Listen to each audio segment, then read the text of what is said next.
Hello વિદ્યાર્થી મિત્રો, એજ્યુટેકનો ચેનલમાં આપનું સ્વાગત છે. આજે આપણે શીખીશું ધોરણ 8 વિષય હિન્દીની સ્વાધ્યાયન પોથીનો પાઠ 2 કચ્છ કી સૈર.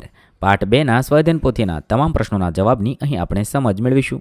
આ વિડીયોનો હેતુ વિદ્યાર્થીઓ માત્ર સરળતાથી સમજીને લખી શકે તે માટેનો છે. તેથી વિદ્યાર્થી મિત્રો, દરેક પ્રશ્નોના જવાબ વિડીયોમાંથી જોઈને લખવાને બદલે તમારા વિચારો મુજબ જવાબ લખવા પણ જરૂરી છે. તો ચાલો શીખીએ પાઠ 2 કચ્છ કી સૈર. सर्वप्रथम प्रश्न नंबर 1 सही विकल्प के सामने चौरस में सही का निशान कीजिए. सवाल नंबर 1, मैं गांधी स्मृति का स्थान हूँ. 4 ऑप्शन है. साचो जवाब थशे आदिपुर. 2, मैं गुरु नानक के चरण से पावन हुई भूमि हूँ. साचो जवाब थशे लखपत. सवाल नंबर 3, मैं भूज शहर के वैभव का प्रतीक हूँ. साचो जवाब थशे हमीरसर तालाब. 4, कंडला क्या है. जवाब थशे बंदरगाह.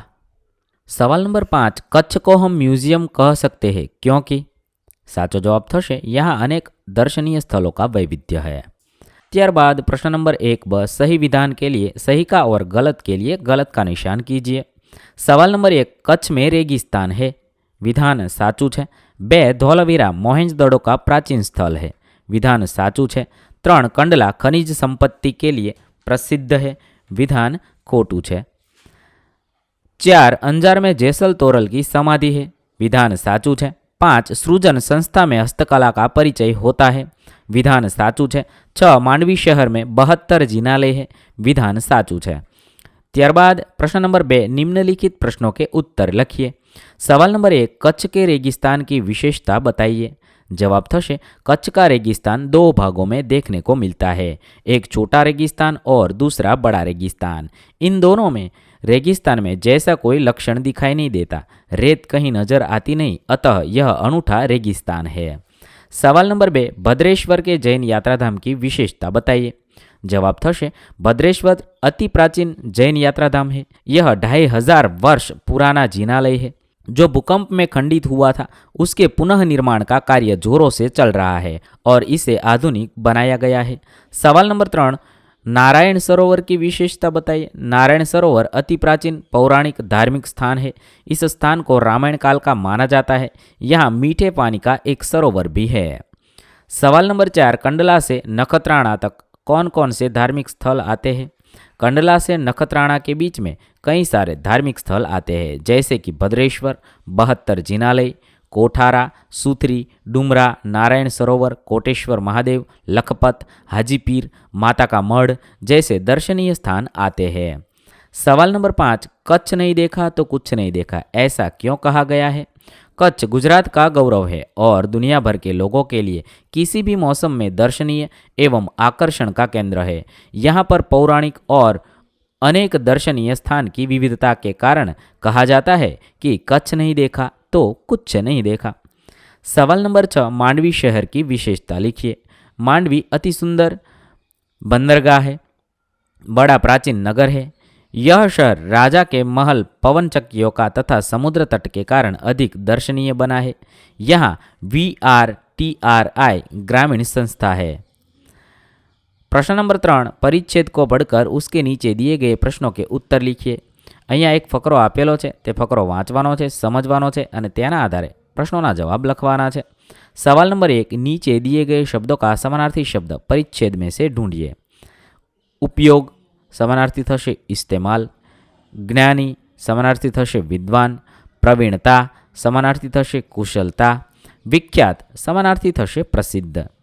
त्यारबाद 2, निरंतर अभ्यास शब्द का अर्थ स्पष्ट कीजिए. निरंतर अभ्यास का अर्थ है किसी कार्य या गतिविधि को लगातार और नियमित रूप से करना. यह एक ऐसी प्रक्रिया है जिसमें व्यक्ति किसी कौशल, ज्ञान या तकनीक को सीखने और उसमें महारत हासिल करने के लिए नियमित रूप से अभ्यास करता है. सवाल नंबर 3, करत करत अभ्यास के जड़मती होत सुजान, रसरी आवत जात ते सिल पर परत निशान. पंक्ति का भावार्थ लिखिए. पंक्तिनो भावार्थ था निरंतर अभ्यास से मूर्ख व्यक्ति भी बुद्धिमान बन सकता है और जैसे रस्सी को पत्थर रगड़ने से उस पर निशान पड़ जाते हैं, वैसे ही निरंतर अभ्यास से हमारे मन में भी ज्ञान और बुद्धिमत्ता के निशान पड़ जाते हैं। इस पंक्ति में कवि ने निरंतर अभ्यास के महत्व को बताया है और कहा है कि इसके द्वारा कोई भी व्यक्ति अपने ज्ञान और बुद्धिमत्ता को बढ़ा सकता है। 4. रस्सी रगड़ने से कठोर पत्थर पर भी निशान बन जाता है। इसका आशय लिखिए। रस्सी रगड़ने से कठोर पत्थर पर भी निशान पड़ जाते हैं। यह एक मुहावरा है जिसका आशय है कि यदि हम किसी कार्य को निरंतर और धैर्य से करते हैं तो हम उसे पूरा कर सकते हैं, चाहे वह कितना भी कठिन क्यों न हो। 5. उपर्युक्त परिच्छेद का योग्य शीर्षक लिखिए। परिच्छेद का शीर्षक सफलता के सूत्र रखना उचित होगा। प्रश्न नंबर 4. अपने जिले के किसी 2 दर्शनीय स्थलों का चित्र चिपका कर उनके बारे में संक्षेप में लिखिए। અહીંયા છે હું જૂનાગઢના કિલ્લાનો એક ચિત્ર ચોંટાડું છું, એના વિશે લખું છું। તમે તમારા જિલ્લાના કોઈ પણ चित्र વિશે લખી શકો છો। जूनागढ़ किला जूनागढ़ शहर का एक प्रमुख आकर्षण है। यह किला 15वीं शताब्दी में बनाया गया था और इसका निर्माण राजा महाबत खान ने करवाया था। किले की दीवारें और बुर्ज बहुत ही मजबूत और आकर्षक है। किले के अंदर कई संग्रहालय, मंदिर और अन्य ऐतिहासिक स्थल है जो पर्यटकों के लिए आकर्षक है। बीजू है गिर राष्ट्रीय उद्यान, गिर नेशनल पार्क सेंचुरी। गिर वन राष्ट्रीय उद्यान जूनागढ़ से लगभग 65 किलोमीटर की दूरी पर स्थित है। यह उद्यान एशियाई शेरों के लिए प्रसिद्ध है और यह उनका एकमात्र आवास है। उद्यान में कई अन्य वन्य जीव भी पाए जाते हैं जिनमें हाथी, तेंदुआ, सांभर और कई प्रकार के पक्षी शामिल हैं। पर्यटक यहाँ शेरों को उनके प्राकृतिक आवास में देख सकते हैं और उद्यान की प्राकृतिक सुंदरता का आनंद ले सकते हैं। प्रश्न नंबर 5. दिए गए शब्द का उत्तर मिले ऐसी पहेलियों का निर्माण कीजिए। 1. सितारा। आकाश में रहता हूँ, रात भर चमकता हूँ, दिन में छिप जाता हूँ, सूर्यास्त होने के बाद फिर निकल आता हूँ, चमचम चमचम करता हूँ, रहता हूँ मौन, प्यारे बच्चों बतलाओ मैं हूँ कौन। आ रीते तमे आपेला शब्दने आधारे पहेली बनाववानी छे। 2. हाथी। गणपति जैसा मुंह है मेरा, काया खूब विशाल, सबसे बड़ा जानवर हूँ मैं, मस्त है मेरी चाल। 3. चिराग। मेरे रहने पर अंधेरे की नहीं चल पाती, मेरे 2 साथी है तेल और बाती। त्यारबाद 4. पाठशाला। ज्ञान का मंदिर हूँ, सरस्वती का घर हूँ, आओगे यदि मेरे पास पाओगे विद्या का प्रकाश। त्यारबाद प्रश्न नंबर 6. अपूर्ण कहानी पूर्ण कीजिए।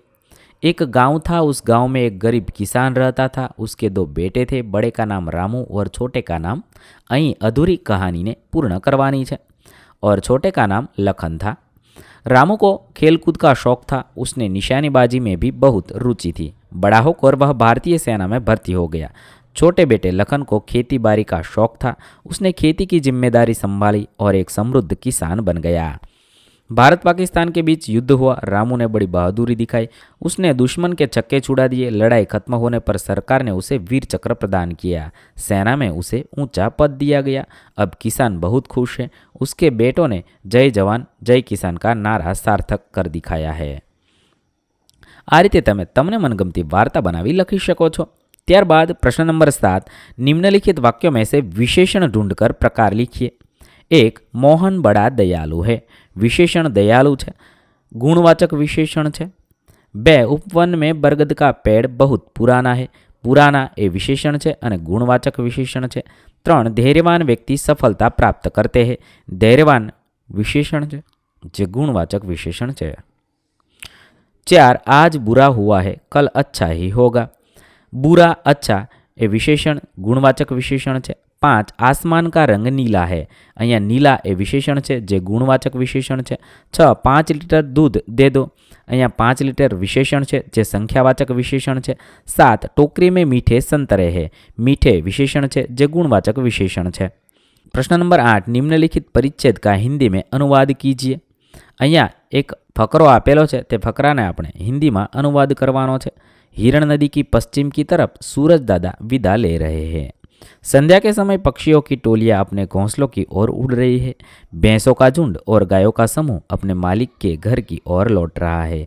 उस समय रिमझिम वर्षा शुरू हुई। लोग असह्य गर्मी की पीड़ा से मुक्ति का आनंद ले रहे थे। केवल मनुष्य ही नहीं, पशु पक्षी और जीव जंतु भी शांति का अनुभव करने लगे। प्रश्न नंबर 9, निम्नलिखित शब्दों को शब्दकोश के क्रम में लिखिए। અહીંયા કેટલાક શબ્દ આપેલા છે, તે શબ્દોને આપણે શબ્દકોશના ક્રમમાં લખવાના છે।